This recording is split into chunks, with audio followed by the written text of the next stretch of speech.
सूत जी इतने प्रसन्न हुए, इतने खुश हुए, वाह महात्माओं, वाह ऋषियों, तुमने तो प्रश्नों की झाड़ लगा दी। इतने सुंदर तुम्हारे प्रश्न जो अपने लिए नहीं, समाज कल्याण के लिए हैं, देश उत्थान के लिए हैं, राष्ट्र हित के लिए हैं। इन लोक हितों, इन प्रश्नों को सुन करके तो प्रत्येक लोक का प्राणी प्रसन्न हो जाएगा, खुश हो जाएगा। लेकिन तुम्हारे प्रश्नों का जवाब देने से पहले मुझे गुरु का सहारा लेना पड़ेगा। मेरी वो सामर्थ्य नहीं, मैं तुम्हारे 6 प्रश्नों का जवाब बिना गुरु के दे दूं। तो सोनकर ऋषि एक प्रश्न और डाल देते हैं यहाँ पर, कहते हैं कि आपके गुरु कौन है? तो सूत जी कहते हैं मेरे जो गुरु हैं वो सुखदेव जी हैं। बोले सुखदेव जी कौन है? हमने सुखदेव जी के पिता के बारे में तो सुना है, नारायण के पुत्र ब्रह्मा, ब्रह्मा के पुत्र शक्ति, शक्ति के पुत्र वशिष्ठ, वशिष्ठ के पुत्र पाराशर, पाराशर जी के पुत्र हैं महर्षि वेदव्यास, जो सप्तवती के गर्भ से उन्होंने जन्म लिया और सप्तवती माता के गर्भ से अवतार लेकर जो सीधे वन में चले गए, उनके बारे में तो हमने सुना है, सुखदेव जी के बारे में नहीं जानते। कहते हैं मैं संक्षिप्त में बताता हूं मेरे गुरु की कथा। लाडली जी के परम उपासक भक्त हैं, राधा रानी की गोद में झूला लेते हैं, राधा रानी की गोद में खेलते हैं। किशोरी जी ने कहा सुनो जाओ जी, जाओ मृत्यु लोक में। भैया हम कौन से लोक में रह रहे हैं भाई? बोलो बोलो, मृत्यु लोक में। मृत्यु लोक में जाओ और घर घर में जाके भागवत धर्म का प्रचार करो। भागवत का मतलब क्या है? क्या है भागवत का अर्थ? भा माने भक्ति, यानी घर घर में भक्ति फैलाओ। गा माने ज्ञान, सबको ज्ञान दो। भागो बा माने वैराग्य, वैराग्य की भावना जगाओ। और ता माने त्याग। लोग 80 साल के 90 साल के हो जाते हैं लेकिन जीवन में त्याग नहीं लेते। उनको जा जाके समझाओ। और भैया शास्त्र एक बात और कहते हैं, 4 होते हैं सब आश्रम। 25 तक ब्रह्मचर्य रहो, 25 से 50 गृहस्थी में रहो, 50 से ऊपर जब जाओ तो आ जाता है वानप्रस्थ। क्या आ गया जी? ज्यादा से ज्यादा वृंदावन जाओ, वहां के बिहारी के चरणों में जाओ, मंदिर में आके गोविंद के चरणों में बैठो। 50 के बाद में जो चाबी है उसे पकड़ा दो नाती पोते को। उसके बाद में 9 साल तक मंदिर जाओ और घर में रहो, यानी ज्यादा से ज्यादा मन प्रभु चरणों में लगा रखो। उसके बाद आता है 60। क्या आता है जी? क्या आता है जी? 60। उसमें आता है वैराग्य, संन्यास। और 60 के बाद क्या आता है? बोलो ना, 61। तो संन्यास में पहुंच जाओ। जितना भी ये बेटा है, बेटी है, ये फैक्ट्री की चाबी है, ये घर की चाबी है, ये सोफा का सुख है, ये सब का त्याग करो, सबसे विरक्त हो जाओ। ये 60 में कर लो। 60 के बाद आ गया 61। और 60 का अर्थ संस्कृत में होता है मूर्ख। अरे मूर्ख, अबे तुमने चाबी जेब में रख रखी है, अबे चाबी पल्लू में बांध रखी है। अरे चाबी को छोड़ मूर्ख, दुनिया में कुछ नहीं। हो ना सोना काम आए, सज धज कर जिस दिन मौत की ये सहजादी आएगी, सहजादी आएगी। है ना सोना काम आएगा, ना चांदी आएगी। ना सोना काम आएगा, ना चांदी आएगी। ना सोना काम आएगा, ना चांदी आएगी। ना सोना काम आएगा, ना चांदी आएगी। हो सज धज कर जिस दिन मौत की, हो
जो परम धन है वो केवल राधा जी है। सुखदेव जी का जो परम धन है वो श्री राधा जी है। और सज्जनों, राधा रानी की आज्ञा मिली और सुखदेव जी आ गए सुख पंचमी के गर्भ से अंडा के रूप में कैलाश पर्वत। कहां पर आए जी सबसे पहले?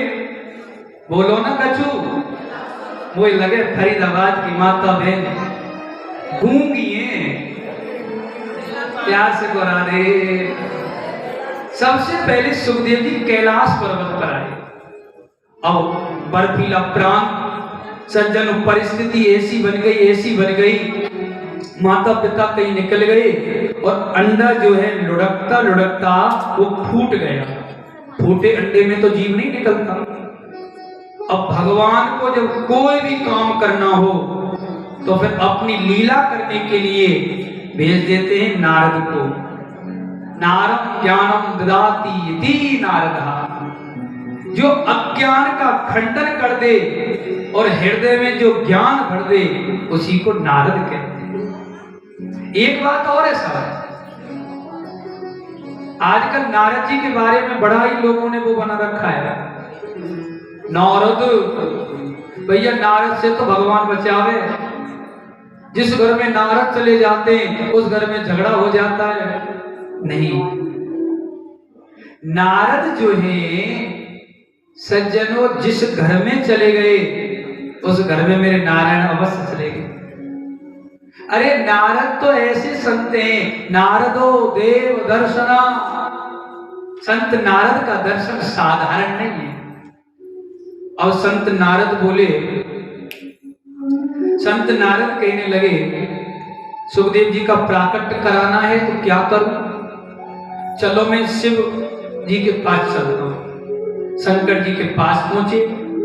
शंकर जी के पास पहुंच के शंकर जी तो मिले नहीं, पार्वती जी मिली। पार्वती जी नारद जी को मानती है गुरु जी। अब नारद जी कह रहे हैं माता जी और वो कह रही है गुरु जी, क्योंकि शंकर जी का विवाह पार्वती से नारद ने कराया था। अब इस नाते से वो गुरु हो गए। और गुरु जी सुनाओ, बहुत दिन में आए हो, गुरुवर बहुत दिन में पधारे हो। क्या बताएं माता, हमने तो दुनिया में घूमना बंद कर दिया।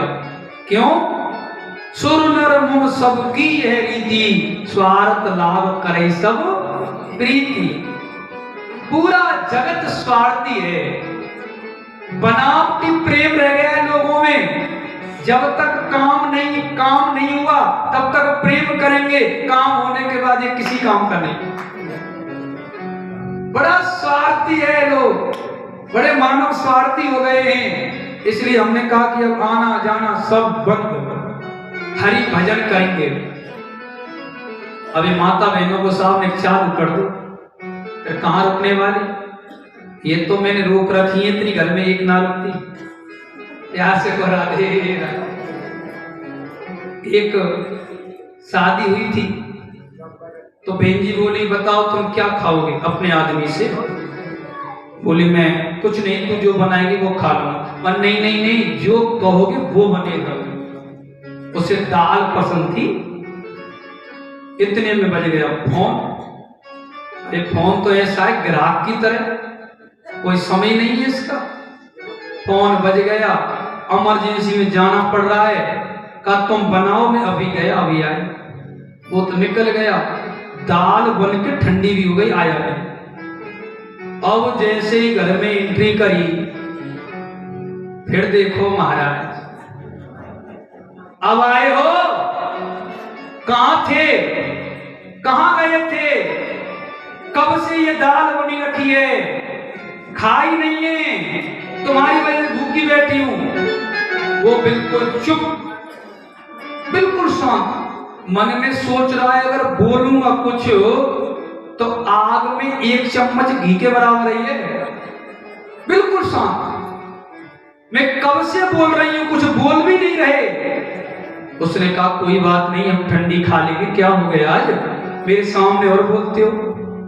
बोले तो आफत, ना बोले तो आफत, क्या करे?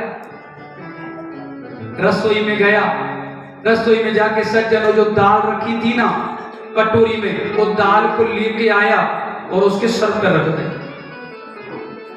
तुम्हें मजाक सूझ रहा है ना? तुम्हें मजाक लग रहा है ना? पर मजाक नहीं कर रहा, ये दाल की तो लड़ाई है, ठंडी और गर्म की।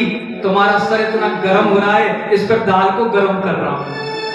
प्यार से बना दे। तो सज्जनों, ये नारद जी जो है ना, ये माता पार्वती को थोड़ा सा भड़का रहे हैं। कहा देवी देखो, जगत में तो प्रेम बिल्कुल नहीं है, प्यार नाम की तो दुनिया में चीज रही नहीं है, प्रेम नाम की तो रही नहीं है। और अगर प्रेम कोई करता है तो स्वार्थ से करता है। अब माता जी बोली, हम दोनों में इतना प्रेम है, इतना प्रेम है, तुम्हें क्या कितना प्रेम है? गोपनीयम, जो गुप्त मंत्र दिया जाता है कान में, वो किसी को नहीं बताया जाता, आके हमें बताया शंकर जी, स्वामी जी ने, कि हमें ये मंत्र मिला है। एक बात और ध्यान रखना, बहुत सी माता बहन बहुत ढोल पीटती हैं, मंदिर जाएंगी तो 10-20 सहेली से बतराएंगी जाके, क्योंकि रोटी नहीं पचेंगी जब तक नहीं कह देंगे वो। अगर सपने में भी ठाकुर जी का दर्शन हो जाए, सपने में अगर किसी देवी देवता का दर्शन हो जाए, सद गुरुदेव भगवान को तो आप बता सकते हो अगर वो सुन रहे तो, नहीं, भगवान का दिखा हुआ सपना कभी किसी को नहीं बताना चाहिए। जिसने भगवान का दर्शन सपने में कर लिया सज्जन, उसने साक्षात प्रत्यक्ष दर्शन मेरे राधा माधव का कर लिया, उसने बांके बिहारी का कर लिया, प्रत्यक्ष दर्शन कर लिया। और एक बात मैं बीच में और बोल दूं, यहां बुरा सपना दिखाई दे सो जाओ, और अच्छा सपना दिखाई दे, मेरे गोविंद का सपना दिखाई दे, तो तुरंत खड़े होकर के और भगवान के दरबार में जाके, मंदिर में, घर में सबके में मंदिर होता है, मंदिर में जाके भोग लगाओ और अपनी प्रशंसा जाहिर करो।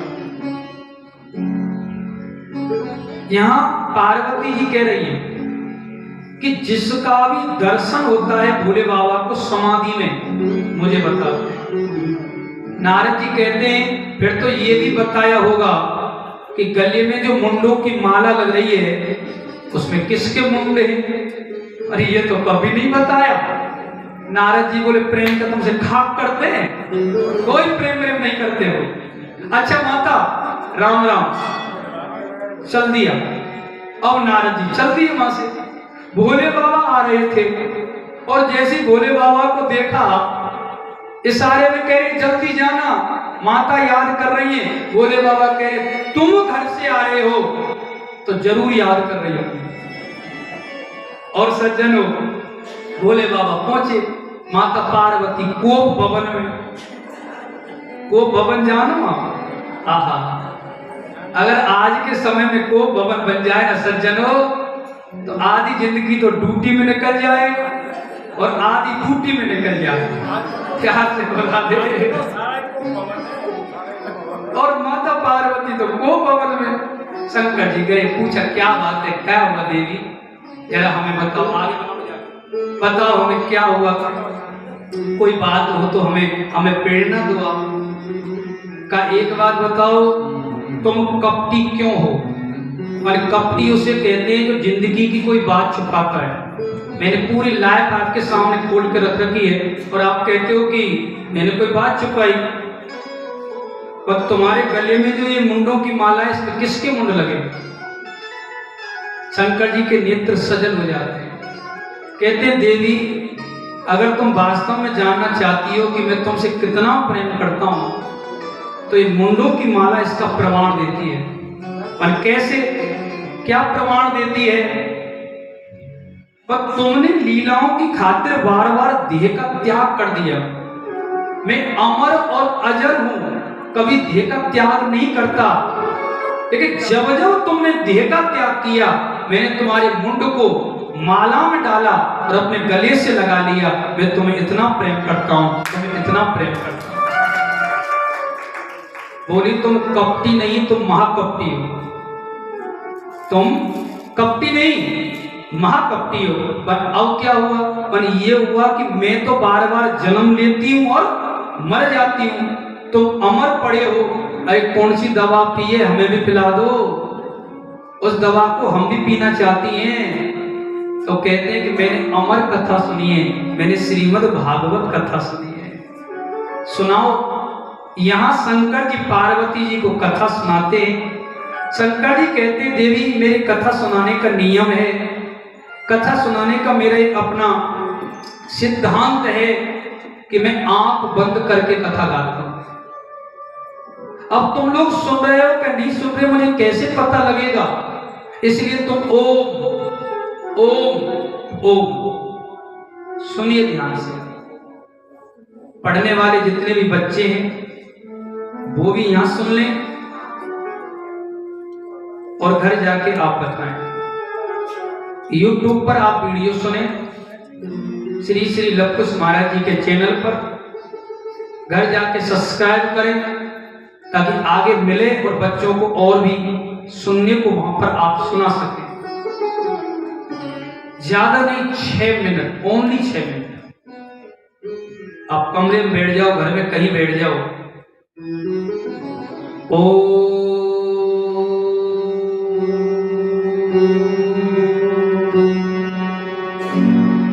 ऐसे आप बोलो जैसे पानी में पत्थर मारा तो जो पानी की तरंगे हैं वो दूर तक गई और शांत होते होते वो पास आ जाए, जहां से वो गई है उसी जगह पर आ जाएगी। ऐसे ही ओम ओम ओम का उच्चारण करने से हमारे अंदर जितना भी केमिकल है, यानी जितनी भी मन में ये हलचल है, जितनी भी बुद्धि में ये बोल्ट कसा हुआ है, जितने भी विकार हैं, एक नई सी ऊर्जा और सज्जनों हमको प्राप्त हो। ज्यादा नहीं, 15 दिन करके देख लीजिए आप। 15 दिन ओम ओम की ध्वनि अपने घर में 6 मिनट तक आप लगा लीजिए। अगर आपको लाभ ना मिले, घर में जिसका मन नहीं लगता वो उस घर से निकलने का जी नहीं करेगा। ऐसा वातावरण, ऐसी ऊर्जा, ऐसी पवित्रता, ऐसी शुद्धता उस स्थान देव की हो जाएगी मात्र 6 मिनट उस भूमि पर ओम बोलने से, सज्जनों ओम उच्चारण से। तो यहां शंकर जी कहते हैं कि ओम ओम ओम बोलो, और हिंदी में कहते हैं, हिंदी में बोलते हैं हूं हूं हूं हूं हूं करो। जैसे कहानी सुनाते हैं ना, पार्वती जी ने यहां हूं नहीं कराया, भागवत में तो लिखा है ओम, कथावाचक ने कर दिया है हूं। भागवत का स्पष्टीकरण है, यह ओम का उच्चारण किया है समय समय पर। और सज्जनों कथा प्रारंभ हो रही है, कथा चल रही है, चौथे पहले दिन की कथा हुई है। वो जो अंडा पड़ा है कैलाश पर्वत पर फूटा हुआ, वो पहले दिन की कथा सुन के सावत हो गया, दूसरे दिन की कथा सुन के जीवन का प्रादुर्भाव हो गया, और तीसरे दिन की कथा सुन करके सज्जनों वो अंडा फूट गया और उसमें से सुख निकला, तोता का बालक निकला। चौथे दिन की कथा तो रसगुल्ला की है, नंद घर आनंद भयो जय कन्हैया लाल की, आनंद के साथ सुन रहे हैं सुख। 5वें दिन की कथा में गोवर्धन पूजा चल रही है, और 6वें दिन की कथा में रुक्मणी मंगल और उद्धव और द्वारकाधीश का प्रसंग चल रहा है। शंकर भगवान कहते हैं देवी द्वारकाधीश के जाने का समय हुआ तो उद्धव ने प्रश्न किया है कि आपके जाने के बाद धर्म किसकी शरण में जाएगा, धर्म निराशित हो जाएगा, धर्म कमजोर पड़ जाएगा अगर आप नहीं रहेंगे तो। इतने में नींद आ गई पार्वती को, ओम ओम रुक गया, जो पीछे सुख पड़ा है, अरे ये क्या हुआ, ये शांति हो गई, ये ओम उच्चारण रुक गया। और अगर ओम ओम रुक गया तो कथा अधूरी रह जाएगी, और 1 मिनट की यदि कथा छूट गई तो पूरी कथा सुनने का लाभ कैसे मिलेगा। 1 मिनट की कथा छूट गई, सुख ने ओम ओम ओम उच्चारण प्रारंभ किया है और जैसे 7 दिन की कथा विश्राम होती है, जोर से जयकार लगाया है, बोली बाल कृष्ण लाल की जय हो। जय जय श्री राम है, जय जय श्री राम है, जय जय श्री राम है। एकदम आप भूल गए। हाँ, फिर आगे क्या कहा द्वारकाधीश ने? उद्धव को क्या, ओ देवी 7 दिन पूरे हो गए, कहां था तुम्हारा ध्यान, कहां गई थी तुम? और मुझे तो नींद आ गई थी, मुझे झपकी आ गई, और तुम्हें नींद आ गई तो फिर ओम ओम कौन कर रहा था? पीछे मुड़ के देखे तो वो तोता जो है वो ओम ओम बोल रहा है। शंकर जी ने त्रिशूल लिया मारने के लिए नहीं, लीला के लिए। यहाँ एक बात और भी है, इसमें हमको एक संकेत मिलता है कथा से कि कभी भी ब्रह्म विद्या को चोरी से ग्रहण नहीं करना चाहिए। शंकर जी यही कह रहे हैं कि सुखदेव जी ने कथा सुनी, मुझे कोई दुख नहीं है, प्रसन्नता की बात है, लेकिन ब्रह्म विद्या को, वेद विद्या को चोरी से ग्रहण किया, इसके लिए दंड का अधिकारी भी है। मारने के लिए दौड़े, कैलाश पर्वत से जब नीचे उतरते हैं, आगे की ओर जब नीचे की ओर बढ़ते हैं तो बद्री वन पड़ता है, बद्री धाम पड़ता है। बद्री धाम में श्याम प्रास कुटिया है, उसमें वेद व्यास जी निवास करते हैं, और वेद व्यास जी की जो पत्नी है बिट्टका, उसकी कोई संतान नहीं है अभी। व्यास जी से प्रार्थना करती है, अर्जी लगाती है, व्यास जी ने कहा बांके बिहारी पे भरोसा रखो। इतना समझा कि बेजी रस्सी पे कपड़ा सुखा रही, तोता को कोई जगह मिली नहीं, उबा आई, मुंह खोला बिट्टका ने, वेद व्यास की धर्म पत्नी ने, और तोता जो है वो मुख के द्वारा सीधा गर्भ में चला गया। वही भगवान सुखदेव हैं। बोले सुखदेव जी महाराज जय हो। बाहर निकल, बाहर निकल, बाहर निकल। अंदर से आवाज आई, नहीं निकलता, नहीं निकलता, और 9 महीने के बाद निकलेगा, और 12 साल तक यहीं रहूंगा, और मृत्यु दंड दूंगा। पर आपने तो कहा था पुनरपि जनरम पुनरपि मंडरम पुनरपि जननी जठरे सेना, जो 7 दिन कथा को सुन लेता है वो अमर तत्व को प्रदान हो जाता है। फिर आप मुझे कैसे मार सकते हो, कैसे मृत्यु दंड दे सकते हो? शंकर जी चले गए कैलाश। समय आगे बढ़ा, सज्जनों समय आगे बढ़ा।